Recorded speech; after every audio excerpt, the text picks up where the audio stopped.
বিষয়ের মধ্যে মুক্তি। এক নম্বর আকলুল হালাল, হালাল খাবারের মধ্যে। ও আদাউল ফারাইদ, দুই নম্বর হচ্ছে আপনার জীবনের যত ফরজ বিধান আল্লাহ তাআলা দিয়েছেন সমস্ত ফরজ বিধান আদায় করেন, দেখবেন আল্লাহ তাআলার কাছে জবাবদিহিতা কমে যাবে। ফরজ বিধানগুলো আদায় করেন, আল্লাহ তো ফরজের জন্যই তো আপনাকে ধরবে।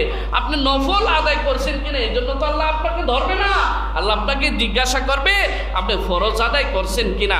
এজন্য ফরজ আদায় করেন। আপনার কি বলে আপনার তাহাজ্জুদের নামাজ এটার বেশি দরকার না, বেশি দরকার হচ্ছে ফজরের নামাজ। এশা কাওয়াবিনের বেশি দরকার না, দরকার হলো আপনার ফরজ নামাজের জোহর আসর মাগরিব এশা, এগুলোর বেশি দরকার। আল্লাহর কাছে এগুলার হিসাব দিতে হবে। তো আদাউল ফারাইদ, আল্লাহর দেওয়া ফরজগুলো আদায় করেন, আল্লাহর কাছে মুক্তি পেয়ে যাবেন। তিন নম্বর হচ্ছে ওয়াল ইকতিদাউ বিন নবী সাল্লাল্লাহু আলাইহি ওয়াসাল্লাম, রাসূলুল্লাহ সাল্লাল্লাহু আলাইহি ওয়াসাল্লামের জীবন আদর্শকে অনুসরণ করুন, রাসূলকে অনুসরণ করুন। ব্যক্তি জীবনে রাসূলকে অনুসরণ করুন, পারিবারিক জীবনে রাসূলকে অনুসরণ করুন, আপনার সমাজ জীবনে রাসূলকে অনুসরণ করুন, রাষ্ট্রীয় জীবনে রাসূলকে অনুসরণ করুন।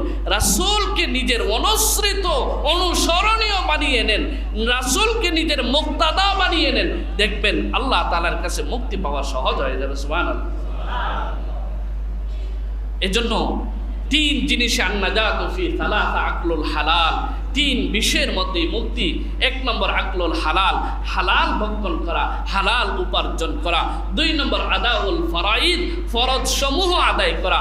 তিন নম্বর হচ্ছে ওয়াল ইকতিদাউ বিন নবী সাল্লাল্লাহু আলাইহি ওয়াসাল্লাম, নবী সাল্লাল্লাহু আলাইহি ওয়াসাল্লামের অনুসরণ করা, তার রীতি নীতি সুন্নত সমূহ নিজের জীবনে নিয়ে নেওয়া। এর মাধ্যমে আল্লাহ তাআলা আমাদের জন্য মুক্তি রেখেছেন।